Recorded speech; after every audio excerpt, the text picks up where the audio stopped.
Hey, good morning, folks. Welcome back to the kitchen here at Markelly Farm.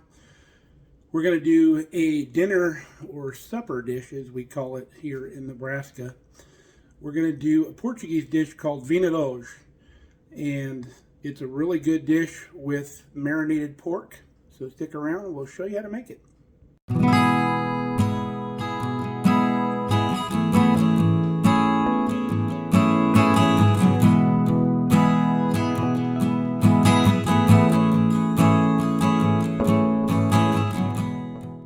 Now, growing up, I ate this dish quite frequently because my dad, of Portuguese descent, my mom learned how to cook a lot of this stuff from my grandma, so my dad could have it. My mom always called it vingadage, which that's what we thought it was called growing up, but not till I got older that I learned the pronunciation of that, which is vingadage, which is close. But it's a really good dish, and Mom would make it with beef or pork, most of the time with beef because that's what we had available on the dairy. And it's not hard to make, but you need to start early and you need to plan ahead. So you can see it's dark outside. It's still early morning. So I'm going to get this marinating for tonight's supper. So I've taken out 2 packages of our nice pork chops. You need about 2.5 pounds of meat. You can double this recipe fairly easily. So I'm going to take this out of the package and we're going to cut it into about 1.5 inch cubes. And I'm going to put it here in this zip top bag for marinating. I recommend using a zip top bag for marinating because you can get all the air out of it and the meat stays in contact with the marinade a lot better. And you don't have to do a bunch of turning around during the day. So let me get this cubed up and put it in the bag, and then we'll tell you what the rest of the ingredients are. We've got our pork in our zip top bag, and now we're going to mix our marinade before we put it in the bag because we don't want to concentrate the ingredients on any part of the meat. So we've started out with a cup of water in our big mixing cup here, and to that we're going to add 1/2 cup of any good hearty red wine. I'm using a hearty Burgundy, and then 1/2 cup of white vinegar. Instead of doing this, you could use maybe a whole cup of red wine vinegar, would be just about the same. So we're going to add our wine and our vinegar into there. So now we're going to start with our aromatics. All right, to our liquid, we're going to add 2 whole bay leaves, and then we're going to add the equivalent of about 3 cloves of minced garlic. We like using this brand here. Now to our dry spice mixture, what we have in here is 1/2 teaspoon of cumin, 1/2 teaspoon of allspice, 1/2 teaspoon of nutmeg, and 1/2 teaspoon of cloves, and 1/2 teaspoon of dry oregano, all of which are ground. Now the recipe also calls for 3 dried peppers, but Kelly has been buying this red pepper powder. She got this idea from the lady we watch on Acre Homestead, is another YouTube channel. This is what it looks like right here. It's not super hot, but it gives you the pepper flavor, is why she likes it. But if you like it spicy, you could also use crushed red pepper in this, and we used a teaspoon and a half of this pepper. A lot of people will use in this recipe, it's a canned kind of pickled pepper that a lot of Portuguese people use. It comes in a jar. I don't have those available here to us, but out in California we have those. And then the other thing we've added to this is a teaspoon and a half of salt. So we'll dump all those dry ingredients in. We're going to mix all that together, and then we're going to chop a whole white onion and throw in here as well. We got everything in the bag, and I like to keep all the air in the bag at first, and I toss everything really good. I really mush this stuff up and move it around till everything is well distributed within the bag. And then we take our bag, put it back in our bowl, and then we'll evacuate all the air out of it so all the marinade contacts the meat really well. And then I keep this in my bowl in the fridge in case we spring a leak. I don't make a mess in the fridge. And we'll let this sit till supper time tonight. And when it's supper time, I will come back and I'll show you how to cook this. And you can see now that we've evacuated all the air out of the bag, the marinade is everywhere in the bag and not just settling to the bottom. And that's what you want when you're marinating. Now I'm going to show you a jar of those peppers that I was talking about that are used very commonly in Portuguese cooking. Here they are. Now if you have those or something similar, I would use anywhere from a tablespoon to a quarter cup in this recipe, depending on how spicy you like it. Now in a pinch, I sometimes use this stuff, and that's how you spell the word or the name of the marinade. I buy it in a jar, and you just mix this up and pour it over the meat. And every time I go to California, I stock up on this stuff. And I also stock up on our favorite garlic brand. I got like 8 jars of each, and then I also get some of my favorite barbecue sauce while I'm out there. We got the sun-dried plum barbecue sauce and the sun-dried apricot barbecue sauce. So whenever I go to California, I stock up on some of my favorite items. I picked up this for a buddy of mine. His son wanted some John Deere beer. It's made by Bush. They can't get it out in California, so I picked it up and put it in the root cellar. For when he comes out, he can take it home to his son.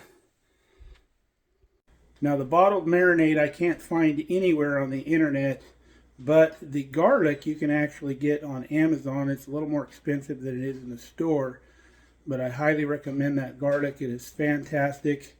Unlike the fresh garlic that's really pungent and sharp, it's a sweeter, more mellow garlic that you could literally spread on some buttered toast and have garlic bread. It's that good. Looks like we need to run some canning jars down to the root cellar. That's where we store them. So anybody doesn't think that we use all the canned foods that we produce, there's your proof. After they come out of the dishwasher, I put them up here, and then every week or so, I take them all back down there. When I get enough, I just come down and get one of my empty boxes and then use the box to bring them down here. And then we have all of our empty jars up on the top shelf up here, separated by size and type. This is my wide mouth quart. And then all of the rings I have separated over here. So these are my regular mouth over here and my wide mouth over here. Now while I'm down here, let me explain something that we do. A lot of people criticize me for not taking the rings off of the jars, but anything that has the possibility to being partially used and then being stored in the refrigerator, I leave the rings on. And anything that I'm going to use all of, like our peaches here, I take the rings off and wash the jars. Now what I've started doing is I'll take the rings off now, and I'll leave a few rings up in the silverware drawer to use, just to put on a jar that's not completely consumed. That way I can take these rings off and we can clean underneath, and I can wash the rings so they don't get corroded inside between the glass and the metal here. Sometimes they'll get rusty and corroded. So it is a good idea to take them off. Filled up our wide mouth quart box, so I started a new one up top. You can see we have all of our different sizes.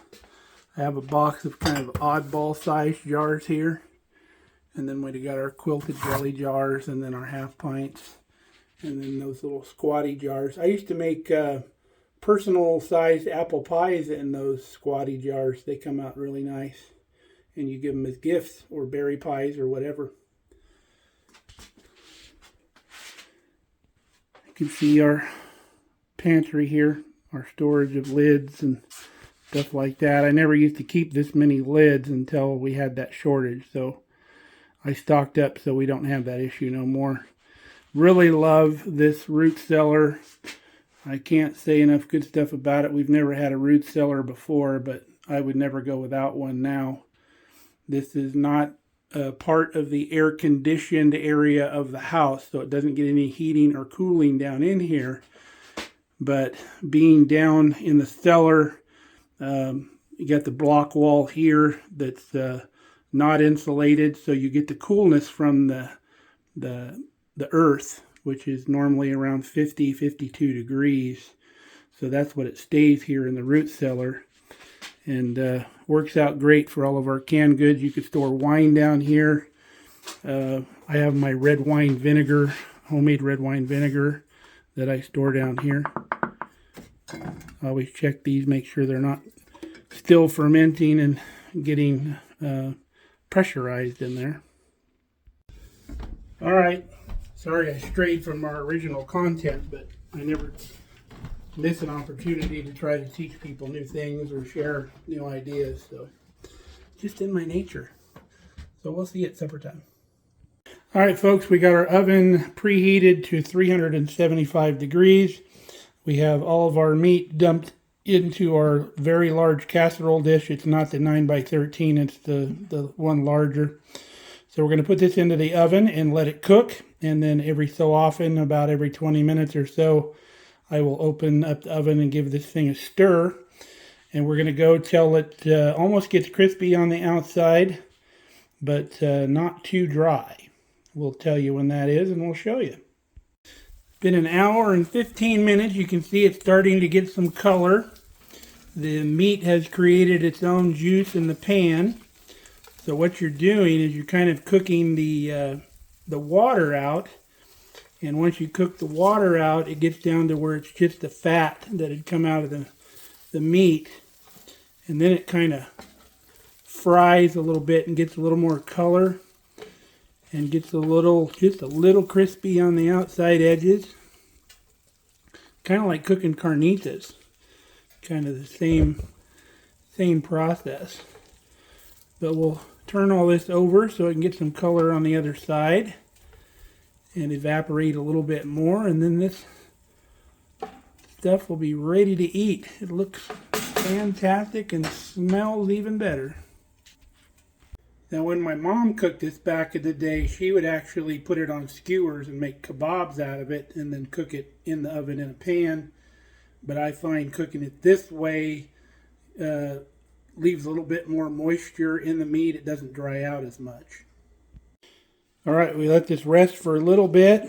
Come in here and toss it in that wonderful sauce that's made in the bottom of that pan with those onions and the garlic. And the marinade the moisture from the marinade is boiled off. Got a little bit of that fat left. The flavor has been concentrated. Really yummy. Doesn't that look good? Looks fantastic. So that's it. That's all there is to it. We hope you try this recipe. I think you're really going to like it. It's a really good Portuguese dish. So until next time, stay safe, stay healthy. We love you guys. Come back and see us here in the kitchen. Markelly Farm.